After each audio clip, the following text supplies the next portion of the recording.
बिस्मिल्लाहिर्रहमानिर्रहीम। अस्सलाम वालेकुम students.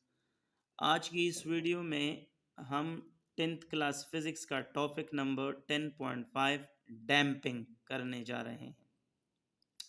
Dear student, what is mean by damping? Damping का क्या मतलब है? असल में डैम्पिंग का उर्दू में मतलब है कमी करना। कमी करना। बाय डेफिनेशन डैम्पिंग है the process by which energy of the oscillating system is dissipated is known as damping. ये वो प्रोसेस है जिसमें ऑसिलेटिंग सिस्टम की एनर्जी कम हो जाती है, खर्च हो जाती है, दूसरे पाम में कन्वर्ट हो जाती है। ऐसे प्रोसेस को हम क्या कहते हैं? डैम्पिंग। यानी ये एक ऐसा प्रोसेस होता है जिसमें ऑसिलेशन के दौरान एनर्जी रफ्ता रफ्ता टाइम गुजरने के साथ साथ कम हो जाती है। ऐसे प्रोसेस को हम डैम्पिंग कहते हैं। इसके एक्सप्लेनेशन में मैंने कुछ यूँ लिखा है।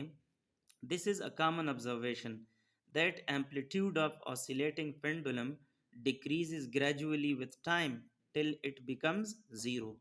अगर आपने ऑसिलेटिंग एम्पलीट्यूड को कहीं ऑसिलेटिंग सिंपल पेंडुलम को कहीं देखा है तो टाइम गुजरने के साथ साथ उसके एम्पलीट्यूड में कमी आ जाती है और आहिस्ता आहिस्ता इसका एम्पलीट्यूड ज़ीरो हो जाता है। आपने देखा होगा। देखिए इस फिगर में देख लीजिए।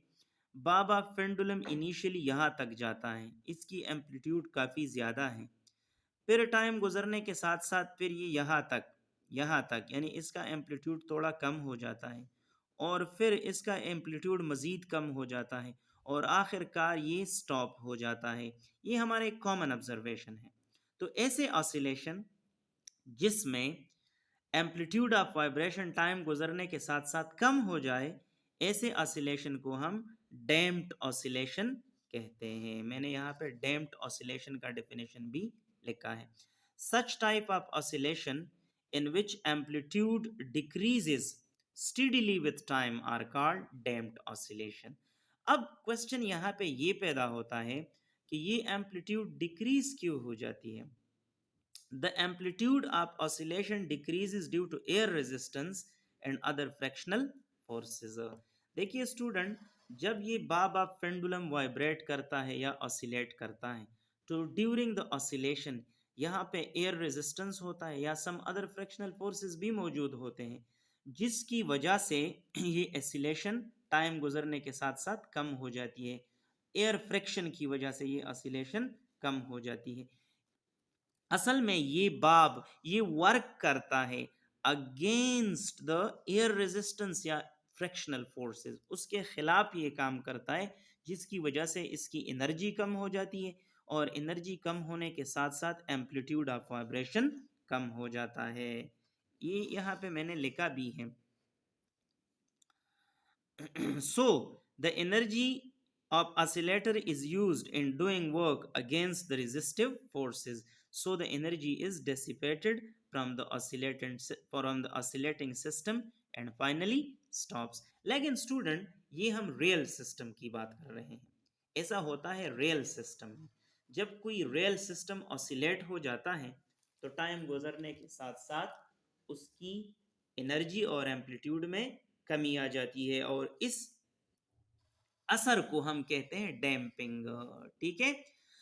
अगर सिस्टम आइडियल हो पर एन आइडियल सिस्टम, देखिए आइडियल सिस्टम जो है उसकी एनर्जी में कभी भी कमी नहीं आती, इसलिए एम्पलीट्यूड ऑफ वाइब्रेशन में भी कमी नहीं आ सकती।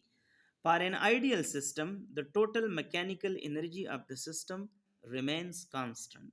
Therefore, amplitude of oscillation also remains constant. देखिए रियल सिस्टम में जो बाब की मैकेनिकल एनर्जी थी और रफ्ता रफ्ता कम हो रही थी, किस वजह से? Due to the work done against the force of friction, क्योंकि ये बाब वर्क डन कर रहा था against the force of friction, जिसकी वजह से इसकी मैकेनिकल एनर्जी कम हो रही थी और मैकेनिकल एनर्जी कम होने के साथ साथ एम्पलीट्यूड ऑफ वाइब्रेशन कम हो रहा था। लेकिन आइडियल सिस्टम में क्या होता है?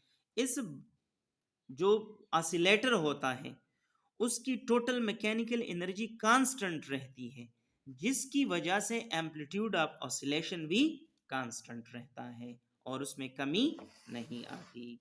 डियर स्टूडेंट, अगर हम ग्राफिकली देखें डैम्प्ड और अनडैम्प्ड ऑसिलेशन को तो कुछ इस तरह है।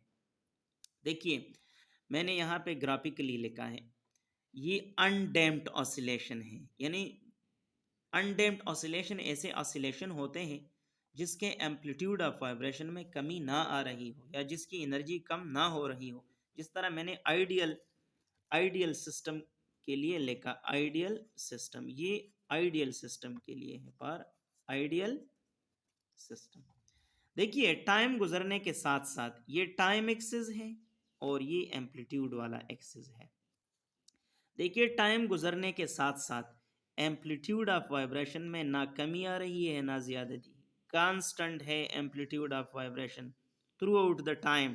टाइम गुजरने के साथ साथ ना इसमें कमी आ रही है ना ज्यादती, इसलिए ऐसे ऑसिलेशन को अनडैम्प्ड ऑसिलेशन कहते हैं। जो डैम्प्ड ऑसिलेशन है उसका ग्राफ कुछ यूं है। देखिए ये टाइम एक्सिस है और ये एम्पलीट्यूड वाला एक्सिस है। देखिए जब ऑसिलेशन स्टार्ट हो गई तो एम्पलीट्यूड देखिए काफ़ी ज़्यादा है, एम्पलीट्यूड ऑफ वाइब्रेशन काफ़ी ज़्यादा है, लेकिन जब टाइम गुजरता गया यानी टाइम गुजरने के साथ साथ रफ्ता रफ्ता एम्पलीट्यूड कम होता गया, फाइनली ज़ीरो हो गया, ये ज़ीरो वाला पोजीशन है। ठीक है, तो ऐसे ऑसिलेशन जिसमें टाइम गुजरने के साथ साथ एम्पलीट्यूड कम हो जाए, ऐसे ऑसिलेशन को डैम्प्ड ऑसिलेशन कहा जाता है। और ये क्यों होता है?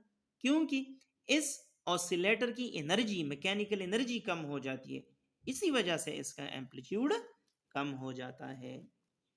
डियर स्टूडेंट, अगर हम एप्लीकेशन ऑफ डैम्पिंग को देखें तो मैंने एप्लीकेशन में लिखा है, damping system is required to ensure a comfortable ride for the passenger when the car, bus, motorcycle etc. moves on the road। जब रोड्स पर मोटर कार, बस या मोटरसाइकिल हरकत करते हैं और उसमें पैसेंजर जाते हैं, मुसाफिर जाते हैं, तो मुसाफिरों को एक कंफर्टेबल राइड की ज़रूरत होती है।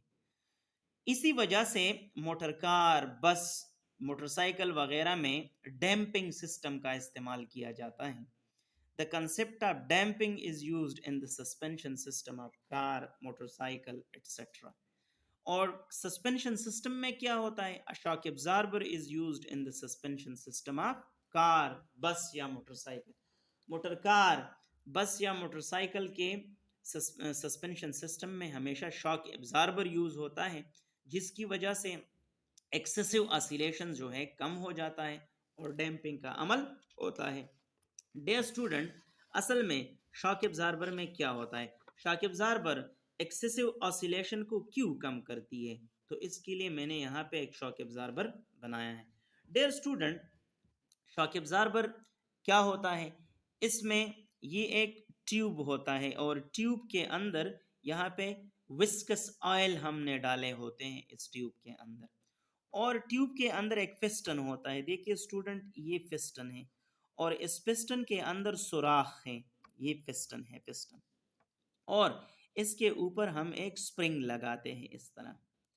जब बम्प्स आते हैं, बम्पी रोड होता है, बम्पी रोड, तो जब ऑसिलेशन होते हैं तो ये पिस्टन, ये मूवेबल पिस्टन है, ये इन ऑयल के अंदर हरकत करना शुरू कर देता है, और जब ये हरकत करता है तो ये ऑयल में से पास हो जाता है ये पिस्टन, जिसकी वजह से ऑयल इस पर फ्रिक्शन फोर्स लगाती है ऊपर की जानिब। देखिए ये पिस्टन है, ये वर्क करता है नीचे अगेंस्ट द ऑयल, यानी fluid friction, against the fluid friction, ये वर्क नीचे की तरफ करता है। फ्लूड फ्रिक्शन इस पिस्टन पर ऊपर की तरफ होता है, यानी ये हरकत नीचे की तरफ करता है ऑयल में से, लेकिन ये फ्रिक्शन इस पिस्टन को रोकती है, इसके ऑसिलेशन को कम कर देती है। इसी वजह से जो टायर के साथ हम शॉक एब्जॉर्बर इस्तेमाल करते हैं, ये इस गरज के लिए हम इस्तेमाल करते हैं ताकि कोई बम्पी रोड हो जिस पर हम सफ़र कर रहे हो, तो ड्यूरिंग बम्प्स एक्सेसिव ऑसिलेशन हो जाते हैं, ताकि ये एक्सेसिव ऑसिलेशन को कम कर दे। तो शॉक एब्जॉर्बर यूज होता है in the suspension system of motor car, बस या मोटरसाइकिल। ये डैम्पिंग का कंसेप्ट है, यहाँ पर ये डैम्पिंग के लिए यूज होता है, एक्सेसिव ऑसिलेशन को कम करने के लिए यूज होता है। तो डियर स्टूडेंट, डैम्पिंग असल में क्या होता है? डैम्पिंग वो अमल है जिसमें एम्पलीट्यूड ऑफ वाइब्रेशन कम हो जाए या ऑसिलेटर की एनर्जी कम हो जाए टाइम गुजरने के साथ साथ, by any effect, I mean by frictional forces या बाय एयर रेजिस्टेंस, उस एनर्जी में कमी आ जाए जिसकी वजह से उसके एम्पलीट्यूड ऑफ वाइब्रेशन में कमी आ जाए, तो ऐसे प्रोसेस को हम कहते हैं डैम्पिंग। डियर स्टूडेंट, अगर आप में से कोई मेरे चैनल पर नया है और अभी तक मेरे चैनल को सब्सक्राइब नहीं किया है तो मेहरबानी करके चैनल को सब्सक्राइब करें और साथ बेल का आइकन भी दबाएं ताकि आने वाली वीडियोस का नोटिफिकेशन आप तक आ जाए। बड़ी मेहरबानी।